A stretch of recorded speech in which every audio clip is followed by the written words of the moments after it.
ఆయుధ పూజ song leak అయింది. నేను అసలు వింటుంటే నాకు అర్థం కాలేదు. రూమ్కి హెడ్సెట్ పెట్టుకుని వింటుంటే అర్థమైంది. అమ్మో ఇంత కూత ర్యాంప్ ఉంది అనే ఫీలింగ్ వచ్చింది. ఈ సాంగ్ అయితే నిజంగా చాలా బాగుంది. చాలా ఇది రొమాంటిక్ సాంగా లేకుంటే క్లైమాక్స్ సాంగ్ అర్థం కాలేదు. సో ఎనీవే చాలా అంటే చాలా బాగుంది. దేవరా నుంచి ఈ సాంగ్ దౌద సాంగ్ రావడం చాలా బాగుంది. ఆ విషయం ఆల్ ది బెస్ట్. చాలా బాగుంది నిజంగా. ఈ సాంగ్ 1000 మిలియన్స్ కొట్టాలని మనసుతో కోరుకుంటాను. ఈ సినిమా రిలీజ్ అయితే ఎన్ని కోట్ల కలెక్షన్ రావచ్చు? 100% మీ ఇంతవరకు కలికి ఏదైతే వచ్చిందన్న కలికిని బద్దలు కొట్టే రికార్డ్స్ ఏంటంటే దేవరనే నాకు నమ్మకం ఉంది. 100% రికార్డ్ బద్దలు కొడతా అనిపిస్తుంది. ఈసారి ఎన్టీఆర్ ఫ్యాన్స్ కాళ్ళ దగ్గర ఇచ్చా కాలేదు. నేను ఎగ్జామ్ అవుతాను. నిన్న ఇష్యూ అయిందన్న.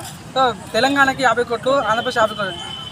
ఫస్ట్ పర్సన్ మన దేవర అంటే మన ఎన్టీఆర్. సో నిజంగా నందమూరి తారక రామారావు అలియాస్ కొమరం భీమ్ నిజమైన కొమరం ఏమన్నా. సో తన మంచితనంలో కానీ ఏదో సినిమా ఫీల్ కానీ తనకు పెట్టిన పేరు తన మించిన వారు ఎవరో తనే ఫస్ట్ తనే లాస్ట్. ఏదైనా నిజంగా చాలా బాగుంది. ఈ సాంగ్ కూడా చెప్తున్నా దౌదా సాంగ్ రాసి పెట్టుకొని మీరు ట్రోల్ చేసుకుంటారా బాబు. 100% సినిమా ఈ సాంగ్ మాత్రం రచ్చలంబర దేత్తడి పోషం కూడా ఉండబోతాను. డిసప్పాయింట్ అని ఫీలింగ్ లేదు. నేను చెప్తున్నా అప్పట్లో రాజమౌళికి పోటీకి వచ్చిన వ్యక్తి కొరటాల శివ. బాహుబలి టైంనే శ్రీమంతుడు పోటీకి వచ్చిన వ్యక్తి. సో తన గురించి మాట్లాడి నిజంగా 100% ఈ సినిమా రాసి పెట్టండి. ఈ సినిమాకి మన ప్లస్ ఏంటంటే కళ్యాణ్ ప్రొడ్యూసర్. సో మన బక్కోడు అమ్మో దండవరా స్వామి అనిరుద్ధ ఏం గుర్తున్న పోయి ఆ పాటలు క్లియర్ సాంగ్ కానీ చుట్టుమాల సాంగ్ కానీ ఆయన పెట్టిన పేరు పోయా నిజంగా చాలా మంది.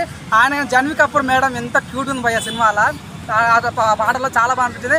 వీళ్ళంతా ఎత్తా అంటే ఎన్టీఆర్ అన్న తన సాంగ్స్ తన స్టెప్స్ కానీ తన కొరియోగ్రఫీ కానీ చాలా బాగుంది. నాకు మొన్న ఈ సాంగ్లో బాగా నచ్చింది. కొరియోగ్రఫీ చాలా బాగుంది అన్న. కొరియోగ్రఫీ అన్న లుక్స్ కానీ అన్న స్టైల్స్ కానీ స్టెప్స్ డాన్స్ అసలు చాలా బాగా అనిపించింది. నిజంగా చాలా బాగా అనిపించింది. ఆ విషయాలు థ్యాంక్ యూ అన్న.